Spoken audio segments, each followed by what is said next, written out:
Hello and welcome again to another Sarasalandcast. This is the first of two.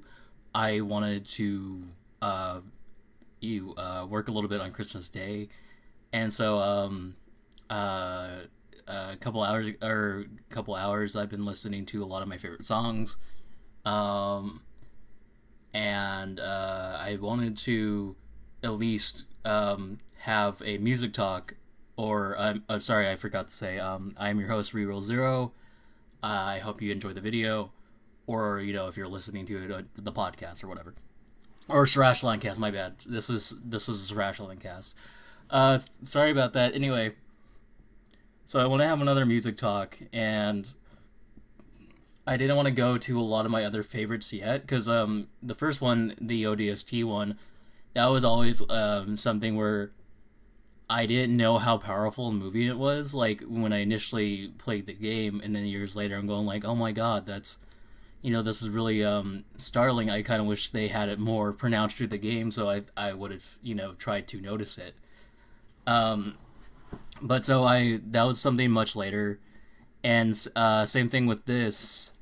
Um, I wanted to have a piece or talk about a piece in Metal Gear because Metal Gear always has like these really big moving orchestral pieces, and it's really impressive. And I um I was listening to because I never I think maybe maybe a couple months ago I never like really listened to The Best Is Yet to Come, and that's the end of the first Metal Gear, or at least I mean the third Metal Gear game, the first Metal Gear Solid, the first on the PlayStation One. Um, uh, but I listened to it and I was going like, oh my god, I knew about it enough because that's the intro to the game when Solid Snake swims up to the water, and it's such an not to mince words or jokes, but just such an integral scene um, of Metal Gear. It's like it's so crazy that I think Metal Gear Solid came out in 1998, and years later it's still relevant and still most would say a masterpiece. I try to say the word masterpiece, or try this because again, um, like it's because again some things can have faults, and you got to say what the faults are, and then see if the product is because Metal Gear was not one of my favorite games. There's always like a lot of good stuff with it, but again there's also a lot of there's a couple of problems that every here or now and here or here there and every now and then. Let's just say that. Um, but the piece of music today I wanted to specifically talk about was specifically almost the trailer slash the two songs that make up the trailer for the Red Band trailer of Metal Gear Solid 5: The Phantom Pain. Mostly because I watched that trailer, and it was almost like watching the trailer for Star Wars Episode 1. Or, not, I mean, not, my bad, not Episode 1, Episode 7. Where I was so impressed with Episode 7 after my buddies drove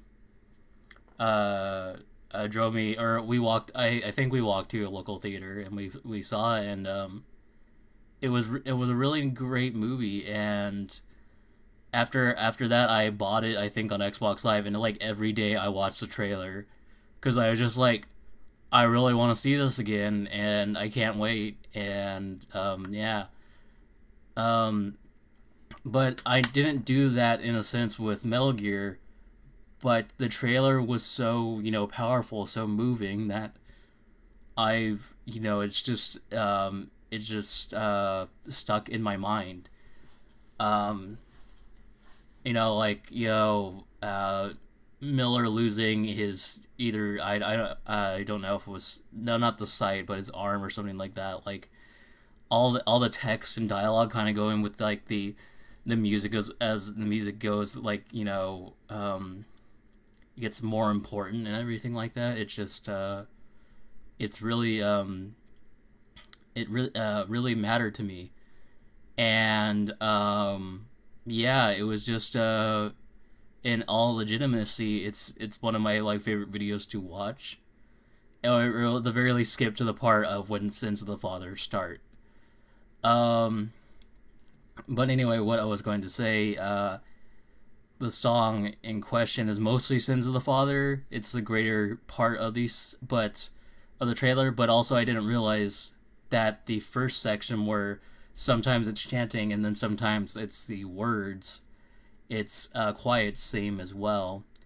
So, and it's kind of funny too. It's like I know Metal Gear Survive has kind of came and went, but for the jukebox, I know I could probably just boot up the game again if I really wanted to play it. Was that I would have the jukebox play the quiet theme and then Sins of the Father, because just to set it up that way. And yeah, again, like but yeah, I just I really loved this song because even though technically it's two songs, it needs to be played together for like a cohesive whole almost. And I don't think it's a gimmick like some comic book covers where you need to or like four to make like a complete image or something like that. I think it's a really like well thought out piece. And I just yeah, I wanted to upload a video about it. Um, so about the start, maybe like a couple minutes in, it starts off really serene and beautiful. And I first when I was first listening to it, listened to the version without lyrics, at least the first part, or before Sins of the Father. And it's almost depressing. And then I listened to the lyrics again, and I was going like, okay, well, I kind of see a little bit more, and I wanted to write that down, and I do have 2 pages worth of notes that I've wrote down. So anyway, so yeah, it starts off really serene and beautiful, almost depressing, and then it was kind of specifically, this is something specifically also that kind of like stuck in my brain as well as like a YouTube comment from years ago. I remember, I think that was talking about the trailer, was the music sounds too Japanese when they're talking about the chanting or the whoa part. And at first I didn't get it, but I kind of get it now. Or I kind of get the more Japanese aspect, because some Japanese traditional music has chanting, along with pairing of additional instruments like the koto or shamisen, the flute, the wood block, or the taiko drums. The song at least a chanting, which I feel like I know it's like again it's a person's opinion and I can't judge them for saying that, but I would say at least with the chanting, it sounds more reminiscent of a Arab-esque or Middle Eastern music. And the game is set in Saudi Arabia, but that's what I feel like. It has a Middle Eastern vibe, at least Sins of the Father and Big Bang orchestral number. So it's really solid. When I was re-listening to the words, I just was like, I was trying to take my best guess, because when I wrote, I don't completely understand the words, but I almost think, at least in the sense of quiet theme, it's a frittering away of youth, and that as we get older, we leave more complex problems and less chances to the next generation. And I think trust is a luxury sometimes that we always have, but then when somebody betrays that trust, it can just be immediately lost. It's valuable, but it can be immediately lost. So, when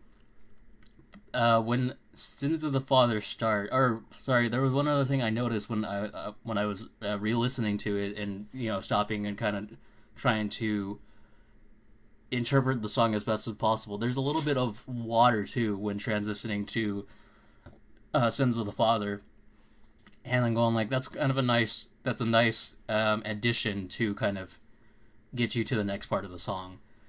When Sins of the Father start, I think Donna Burke's words mean, at least the first like not chorus, but the first like paragraph of words, I think it means after a tragedy happens, it may seem impossible to start again, but life will continue somehow, and it just has to start. I kind of get that because starting over in the sense of going to the mental health ward, that was definitely a wake up call. It was definitely something to say like, oh, I need to change a lot of stuff in my life for it to matter.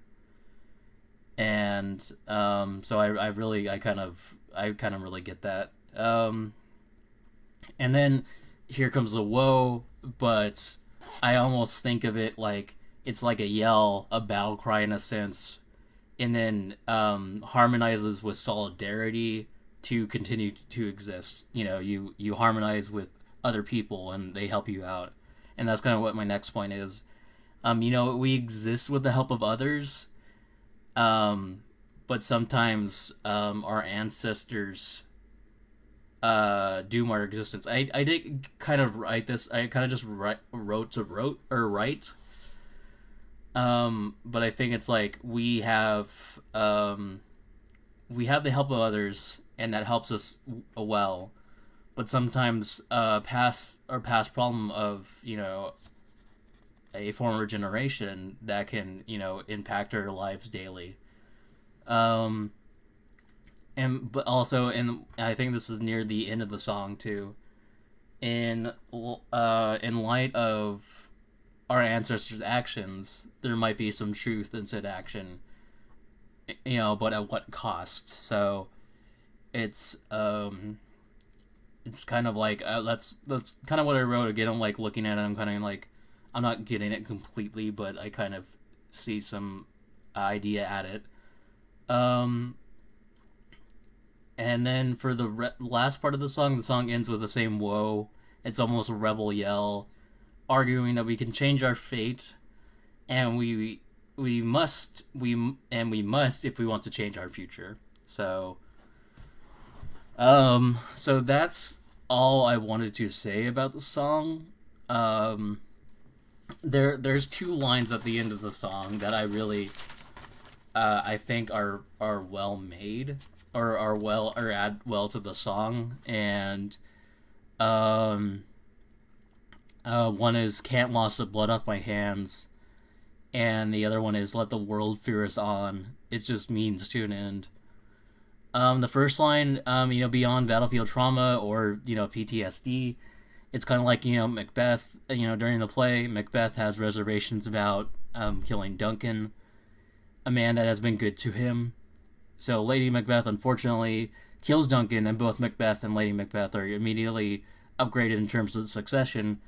But later on in the play, Macbeth is slain by Macduff, and Lady Macbeth is driven mad due to washing her hands, because she never can truly get rid of the blood / the guilt for dealing with Duncan. So, and the second line, "Let the world fear us on," it just means to an end.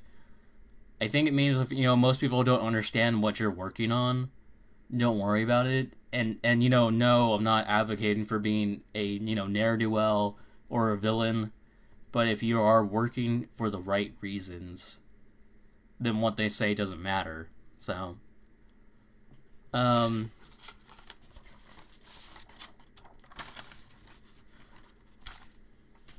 but yeah, I'm just saying like there's. But yeah, I wanted to have a video of this because Mostly because it's there's so much music in Metal Gear that's just really powerful. Granted, um, uh, sorry, I'll kind of just end up with that because